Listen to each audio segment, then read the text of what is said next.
Hi everyone, it's Julie, one half of Chicory's Travels, and today I want to tell you about the Cape Charles Chesapeake Bay KOA on the eastern coast of Virginia.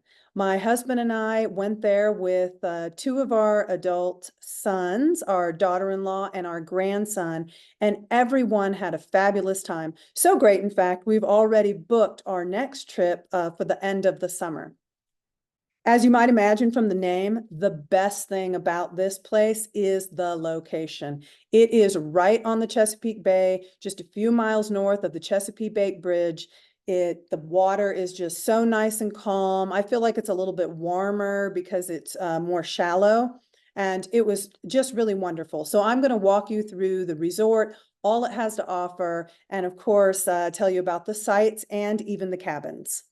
The first sites I want to show you are the sites that we actually booked for our trip at the end of the summer, and that is the deluxe pull-through RV sites. These are really long and have a paved patio with really nice patio furniture and a fire pit and a grill. And they just looked wonderful. We didn't stay in that one. I'll show you where we stayed in just a minute. But the reason why we're going to go next time is just because it's so large. It'll give a little bit more room for like all of our grandson's stuff, and also just a little more room for him to run around and play. Now, we stayed in a traditional pull-through site. It was enough room for our 30-foot fifth wheel. And as you can see here, we parked our truck perpendicular to the site because it was slightly more narrow and we wanted to have a little bit more space in that grassy area right in between the RV and the picnic table that you can see here. Now, the great thing about KOA is there's lots of options. So they also have plenty of back-end sites as well. They're all these sites that we saw at least were full hookup. And the great thing about that is that they also come at different price points. Now, if you want to camp, but you don't have an RV, they have traditional tent camping sites. And then they also had these really cool, what they call safari tents. And they actually had power in them and I believe water. Finally, our two adult sons, our daughter-in-law and our grandson all shared a cabin, and they call them cabins. They're the same kind of style inside as a regular deluxe KOA cabin where it has all the amenities you need. And I'll show that to you in just a minute. But outside, they look more like beach cottages because of their cute color scheme. You can see the yellow and the blues here, and there were also some pinks. One thing we really enjoyed about it, being there when there were a lot of bugs, it was nice and warm out, and this screened-in porch was the perfect place to eat our dinner and not have to worry about shooing away flies or gnats. They do also, though, have an outside seating area. Now, moving indoors, you can see it's kind of an open concept here with a dining table, an L-shaped couch, kitchen area. And then there's two bedrooms. This is the main bedroom that has a double bed, I believe, and it had a little bit of room on each side and a little nightstand.